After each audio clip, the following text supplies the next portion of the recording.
नमस्कार सुरभि टीचर के क्लास में आप सभी का मनपूर्वक स्वागत है। आज के लेसन में हम पढ़ेंगे हिंदी वर्णमाला। वर्णमाला का मतलब क्या है, वर्ण का मतलब क्या है। तो वर्ण से शब्द बनते हैं और शब्द से वाक्य बनते हैं। यानी वर्ण जो है सबसे छोटा रूप है, सबसे आवाज़, हमारे मुंह से जो आवाज़ निकलती है, ध्वनि निकलती है, उसका सबसे छोटा रूप क्या है, वर्ण। वर्ण का और खंड नहीं हो सकते। जैसे वाक्य का खंड शब्द में होता है, शब्द का खंड वर्ण में होता है, और वर्ण सबसे छोटा है, उसे और खंड नहीं हो सकता। तो ये है हिंदी वर्णमाला। ये मानक हिंदी वर्णमाला है। भारत सरकार एवं राष्ट्रीय शैक्षणिक प्रशिक्षण द्वारा ये निर्धारित की गई ये हिंदी वर्णमाला है। ये हिंदी वर्णमाला का आज अभ्यास करेंगे। ये जो वर्णमाला है मतलब क्या है, तो वर्णों के, ये सब वर्ण है, वर्णों के क्रमबद्ध एवं व्यवस्थित समूह को वर्णमाला कहते हैं। ये जो बोर्ड पे मैंने लिखी है ये है हिंदी मानक हिंदी वर्णमाला। वर्णमाला की ये 3 भेद है, स्वर, अयोगवाह और व्यंजन। तो हम स्वर मतलब क्या है, अयोगवाह का मतलब क्या है और व्यंजन का मतलब क्या है, सभी का आज हम अभ्यास करेंगे। पहले देखते हैं स्वर। स्वर मतलब क्या है, कंठ से, ये हमारा कंठ है, कंठ से बिना रुके हवा बाहर निकलती है तो स्वर निकलते हैं, उसे कहते हैं स्वर। बिना रुके हुए हवा कंठ से जब निकलती है तो स्वर उसे कहलाते हैं। स्वर का मतलब क्या है, तो हमारे मुंह में अवयव है, कौन से, ओठ है, दांत है, तालू है, उनको हमारी जो उनको हवा रुकावट नहीं करती है, बिना रुके हवा बाहर आती है, तो उसे क्या कहते हैं, स्वर। तो स्वर कौन सा है, अ, आ, ई, उ, रू, ए, ऐ, ओ, औ। ये है सभी स्वर। स्वर के फिर से 2 भेद होते हैं, ह्रस्व और दीर्घ। ह्रस्व और दूसरा है दीर्घ। ह्रस्व का मतलब है उच्चारण में कम समय लगता है, दीर्घ में उच्चारण में ज्यादा समय लगता है। तो अ को समय कम लगता है उच्चारण में, अ से ज्यादा आ को समय लगता है। तो आ दीर्घ है और अ ह्रस्व है। तो अ, ये ई, ये वाला ई, अ, ये उ और ये रू, ये जो है 4 ह्रस्व है, बाकी सभी दीर्घ है। यानी 11 स्वर है। अ, ई, उ और रू ये ह्रस्व है। आ, ई, उ, ए, ऐ, ओ, औ ये दीर्घ स्वर है। इसके बाद क्रम आता है अयोगवाह। अयोगवाह का मतलब क्या है, और आहा। मतलब ये अनुस्वार, ऊपर जो दी है, रेश के ऊपर, लाइन के ऊपर जो टिम्ब डॉट दिया है उसे अनुस्वार कहते हैं, और ये ऐसे 2 डॉट जैसे लिखा है उसे विसर्ग कहते हैं। उसका उच्चारण जो है तो अनुनासिक होता है, नाक में किया जाता है, और इसका उच्चारण ह जैसे होता है। ये विसर्ग का उच्चारण ह जैसे, हा, ऐसे उच्चारण उसका होता है। इसका वर्णमाला में उसका स्थान है स्वर के बाद और व्यंजन के पहले।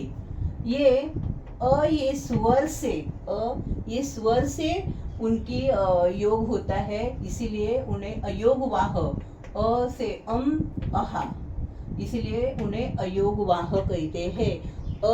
ईश्वर से उनका योग होता है, इसीलिए ये अयोगवाह। अभी है व्यंजन।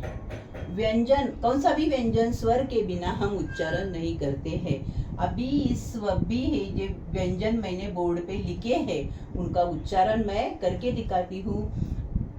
क, अभी क जब मैंने उच्चारण किया तो हमारी जो जीभ है उसका स्पर्श किधर होता है, क।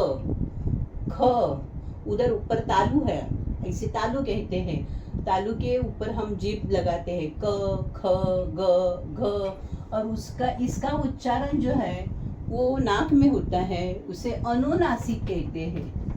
अनुनासिक, क्योंकि उसका उच्चारण नाक में होता है। उसका उच्चारण है ज्ञ, जैसे वांग्मय शब्द में उसका उच्चारण होता है, वापर होता है वांग्मय। ग, नाक में उसका ग या क का मिश्र वांग्मय ऐसे बोलते हैं, उसे बोलते हैं ग। क, ख, ग, घ, ग। च, छ, ज, झ, और इसका भी उच्चारण नाक में होता है ज। च, छ, ज, झ, झ। ट, ठ, ड, ढ, ण, और ये जो है इसका उच्चारण ड और ढ ऐसे होता है। त, थ, द, ध, न। ये न का उच्चारण कहते हैं तो जीभ दांत पे लगती है न, और ये न का उच्चारण जीभ ऊपर तालू पे लगती है न, और ये है न। बाद में आता है प, फ, ब, भ, म, और लास्ट में है य, र, ल, व। ये सभी क्या है? व्यंजन है। और अभी लास्ट में है संयुक्त व्यंजन। संयुक्त व्यंजन यानी दो व्यंजनों को एकत्र करके उसका उच्चारण होता है क्ष। अभी ये क्ष का उच्चारण क और श मिलकर क्ष हुआ। यह है त्र, मतलब त और र, त्र। यह है ज्ञ, ज्ञ मराठी में उसे ज्ञ कहते हैं, हिंदी में उसे ज्ञ कहते हैं। तो ग और य मिलकर बना ज्ञ। और ये है श्र, मतलब श और र मिलकर क्या हुआ? श्र। ये इसीलिए उन्हें संयुक्त दो व्यंजनों को मिलकर उसका उच्चार होता है, इसीलिए संयुक्त व्यंजन। और ये है आगत ध्वनिया। आगत ध्वनिया यानी ये जो है ये पूर्वापर से चली हुई हिंदी वर्णमाला है, और अभी हमारे हिंदी में अंग्रेजी, फारसी, उर्दू ये सभी भाषा के शब्द हम यूज करते हैं, इसीलिए ये स्वर का भी, ये ध्वनियों का भी इनमें मिलाप किया है। पहला है ये ओ। ये वो जो है ये अंग्रेजी से आया है, जैसे हम डॉल, बॉल बोलते हैं ना, तो ये से आगत ध्वनि है, ये ज्यादा आई हुई ध्वनिया है। डॉल, ये भी ज के नीचे नुक्ता लगाया है। ज, फ, क्य, ख और ग। ये जो है ये ज है, और ये जो ज है ये दोनों का उच्चारण में फर्क है। ये है हिंदी में हम उसे क्या कहते हैं? ये है जग, और उसका उच्चारण ज ऐसे होता है, जग। ज और ज ध्वनि में फर्क है, इसीलिए उसको नीचे ऐसे नुक्ता लगाया है। ये है हिंदी वर्णमाला। आपको पसंद आई तो नक्की लाइक, शेयर और सब्सक्राइब करना। धन्यवाद।